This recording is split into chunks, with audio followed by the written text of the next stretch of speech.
तैयारी एग्ज़ाम की चैनल में आपका स्वागत है। और आज हम इस वीडियो में डिस्कस करने जा रहे हैं बोध संगतियों के बारे में।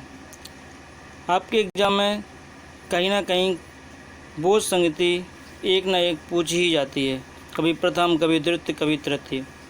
लेकिन इनको याद करने में हमें बड़ा कठिनाई होती है। इसी के लिए आज हम इसको सभी को ट्रिक से याद करेंगे। तो देखिए, पहली बोध संगति आपकी किस स्थान पर हुई थी, किसके शासनकाल में हुई थी, इनके सबको हम ट्रिक से याद करेंगे। तो ये एक चार्ट है, इसका आप स्क्रीनशॉट भी ले सकते हैं याद करने के लिए। अब आप देखेंगे सबसे पहले जो इसके स्थान हैं कि कौन सी बोध संगति किस स्थान पर हुई थी, उसको हम याद करेंगे। चलिए शुरू करते हैं। देखिए, पहली ट्रिक है आपकी जो स्थान की है, राजा के बेस में पाए कुंडल, यानी राजा का बेस बनाकर उसने कुंडल को प्राप्त कर लिया। राजा के बेस में पाए कुंडल। तो देखिए, राजा से मीन्स क्या है? राजा का मतलब है राजगृह। पहली जो बोध संगति हुई थी वो आपकी हुई थी राजगृह में। दूसरी बोध संगति वैश्य से वैशाली हो जाएगा। तीसरी पाए मतलब पाटलिपुत्र। तीसरी जो बोध संगति हुई थी वो पाटलिपुत्र में हुई थी। और चौथी जो बोध संगति हुई थी वो कुंडलवन, अर्थात कुंडल से हम इसको याद कर लेंगे।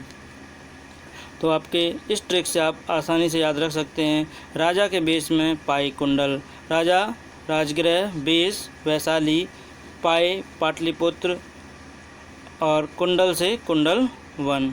ठीक है दोस्तों। नेक्स्ट, इसके बाद हम याद करेंगे कि वो किसके शासनकाल में हुई थी।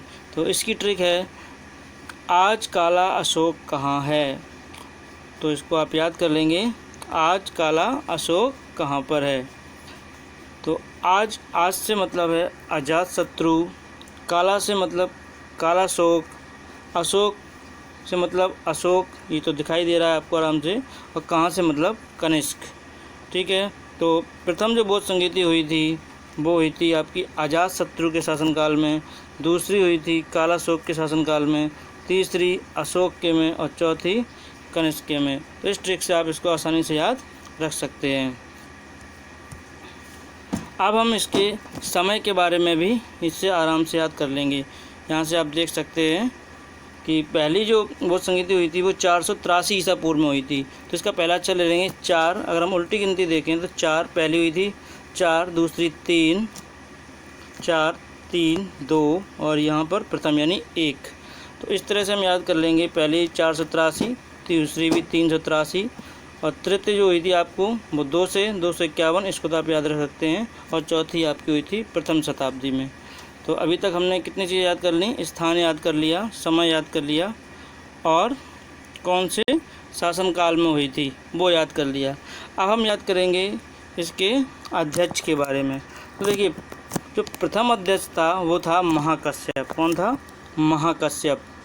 अब महाकश्यप को हम कैसे याद रखेंगे? देखिए, पहला जो अध्यक्ष था उसने महान कार्य किए। कैसे किए? महान। तो महान कार्य किए इसलिए महाकश्यप। दूसरा जो अध्यक्ष हुआ उसने सबके लिए कार्य किए, सावाकामी। सावाकाम मतलब सबके लिए कार्य किए। तीसरा जो अध्यक्ष था उसने किसके लिए किया? इसको हम ऐसे मान सकते हैं कि उसने पुत्र के लिए काम किया था, पुत्र के लिए काम किया, यानी मोगली पुत्तिस्म। ये आप याद रखेंगे तो आपको याद हो जाएगा। तीसरी जो संगति की थी वो किसने की थी? मोगली पुत्तिस्म ने। उसके बाद में लास्ट में जो काम किया गया वो मित्रों के लिए किया गया, यानी वसुमित्र के लिए। इसको आप इस तरह से ट्रिक से याद रख सकते हैं।